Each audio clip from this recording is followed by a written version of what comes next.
একটি নিস্তব্ধ সবুজে ঘেরা গ্রাম, নাম শান্তপাড়া। লোকজন সন্ধ্যার পর খুব কমই বাড়ি বাইরে বেরোতো। তবে গত কয়েকদিন ধরে জঙ্গলের দিক থেকে অদ্ভুত শব্দ শোনা যাচ্ছিল।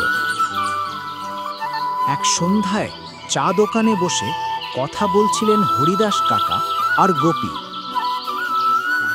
গোপী, কাল রাতে যে গর্জনটা শুনলি, আমার মনে হয় জঙ্গলের বাঘটা আবার নেমে এসেছে।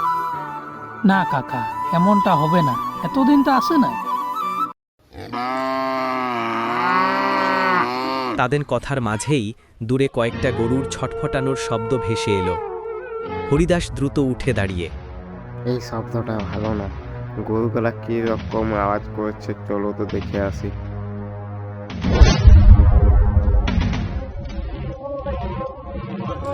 গ্রামের মাঝ মাঠে গিয়ে দেখা গেল গরুগুলো আতঙ্কে ছুটছে, আর গাছের আড়াল থেকে দুটি জলজলে চোখ তাকিয়ে আছে।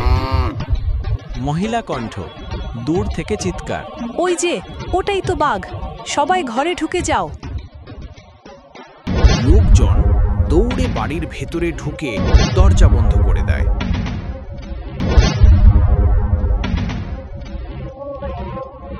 এই গ্রামের একজন যুবক, রাহুল, সে গ্রামের মানুষদের খুব ভালোবাসে। বাঘটাকে দূরে সরানোর চেষ্টা করতে সে টর্চ নিয়ে বের হলো। বাবা, কোথায় যাচ্ছিস? বাইরে তো বাঘ আছে।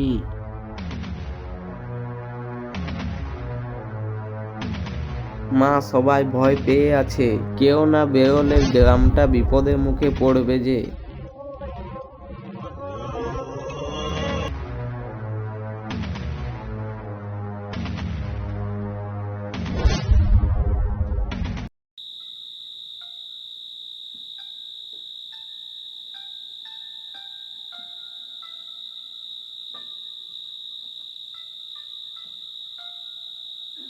গাছের আড়াল থেকে বাঘটা বেরিয়ে এলো।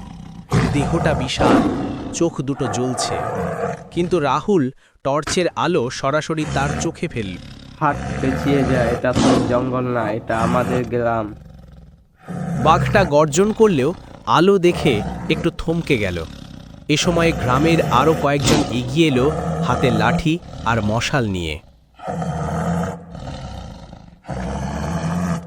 একাই কি লড়বি রাহুল? আমরাও আছি তোর সাথে। সবাই মিলে আওয়াজ করতে লাগলো। মশালের আলো আর মানুষের চিৎকারে বাঘটা ধীরে ধীরে পিছু হটে জঙ্গলের দিকে ফিরে গেল।